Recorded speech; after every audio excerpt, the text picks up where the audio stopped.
So following the runaway success of vegan cheese making, I thought I'd get more ambitious and try the one that everybody says is the one. I would get vegetarian, but for one thing, bacon, in a word. You don't have to eat bacon, you can survive that. No, you can't. Yes, you can. You really can. You're saying that because you haven't eaten bacon lately. The thing is, one tires of this slightly as a vegetarian or vegan. Do you know what? It's absolutely fine. I don't need to eat a pig's arse. I love pig's arse. Bring it on.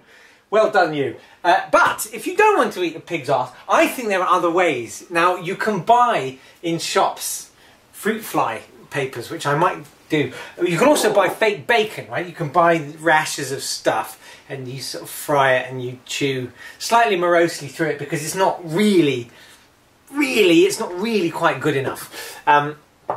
So I want to try and make something that's kind of bacony. It's not going to have the texture of bacon, but it's going to be more like almost like crackling. So you know, like when you overcook a rasher of bacon, this is how I remember it. You know, it's kind of like it's got a real bite to it, and that's something you do miss as a vegetarian sometimes. And I'm going to use my magical ingredient that I'll reveal in a minute, because that adds to the mystique and hopefully will keep you watching beyond this rather lame introduction. So I'm going to start proceedings with, and you see again, the immediate descent into... If this was like on This Morning with Gino da Campo, he would have the very nice little balls and it'll be laid out with all the stuff in, but now I'm trying to dig it out of the jar. This is coconut oil, which you can buy in sort of slightly dodgy looking shops. You know the ones where they sell kind of, I don't know, sacks full of dried brown shrimp that are really frightening. Anyway, it's great stuff, and I use it a lot in place of butter in cooking because it's got that kind of rich butteriness to it. And so what I'm going to do is I'm going to try and make a kind of bacony flavour broth.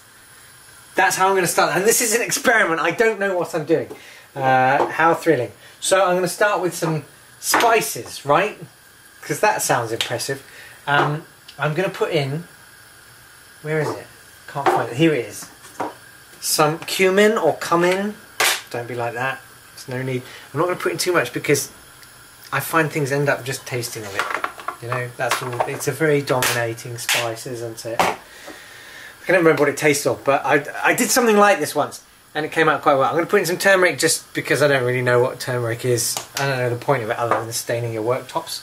I'm going to put in some smoked paprika for that lovely smoky flavour. I'm going to put in quite a bit of that because that's kind of really, that's where that money is flavour wise. Now I'm thinking, since you know we're making bacon from scratch, right? Well, why don't I improve on it? So I'm going to put in some chili powder because what? Oh, Christ. I'm going to put in quite a lot of chili. I'm going to pick out some chili powder and put it in the compost. But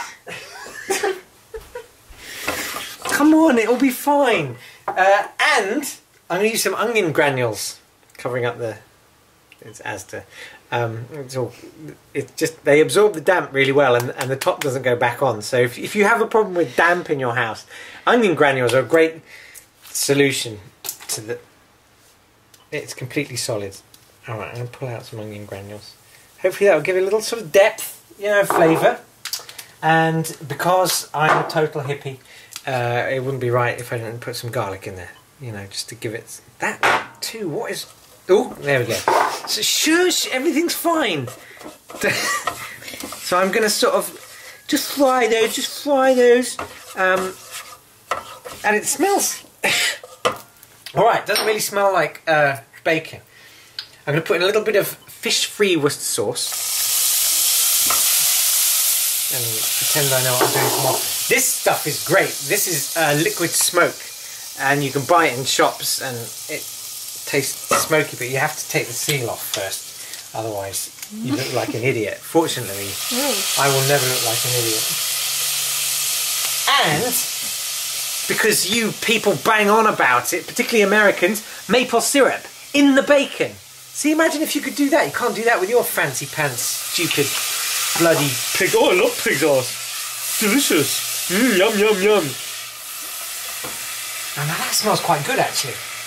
And obviously salt, because bacon is basically salt. That's what you love about it.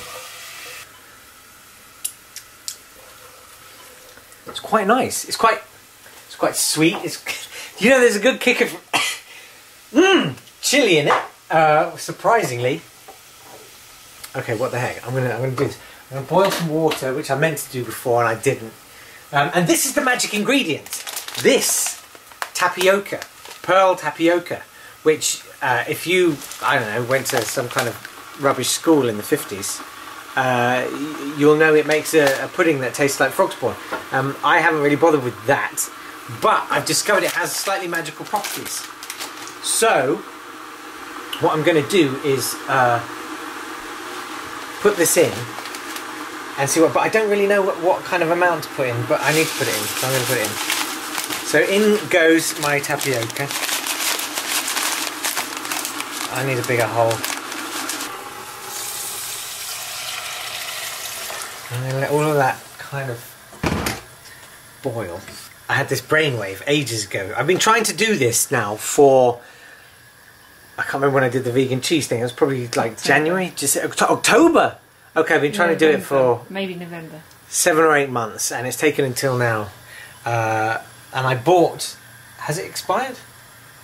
No, but we've only got another week to use this for colouring. You see, beetroot juice. I thought that would give it a nice bacony hue, so I'm going to pour some of that in to give it a nice bloody colour, like I know you people. Oh yeah, I love blood. I bloody love blood. Yeah, I think I could actually. I think I could kill a pig. Yeah, I think I could. Why not? They're doing it for us, aren't they? Hang on a minute, you've got leather shoes on. Right. So it's all sort of starting to gel together. It isn't, is it? It should do. It will do. The beetroot juice has given it a nice earthiness. Who wants to eat earth? Why do they say that's nice? I'm going to put some pepper in. I'll put some pepper in. Go in! Okay, we're getting there. See how it's all sort of starting to go a bit goopy and weird. It's magical stuff, tapioca. I don't really understand it. I don't understand why. I'm going to add a little bit more water to that, because there's a lot of undissolved pearls. This is sort of part of an ongoing project I have, which is ultimately I want to live and eat and die, presumably like a vegan Elvis. This is my plan, is to create cheese steaks and all kinds of stuff. Okay, that looks... Have those pearls dissolved? Hang on. They have not dissolved. Bizarrely, for all those ingredients, I managed to make something that tastes like watered down tomato sauce. Something missing. I think there is an ingredient missing in this. And I think that ingredient is fear. Oh yeah, absolutely. You can taste fear. It's fantastic. Yeah, loads of bravado. Yeah, I'd be absolutely fine in an abattoir. I wouldn't have nightmares every time I blinked for the rest of my life. What about... Do you know what? Like, I'm thinking like ham kind of flavours. Like, what is this mad to put in like some mixed spice? Oh, you like cloves, you know, like the clovey thing yeah, that they do with... That might be quite right. I'll put some... Why not? Just shove it all in. I'll do some washing up liquid in there in a minute.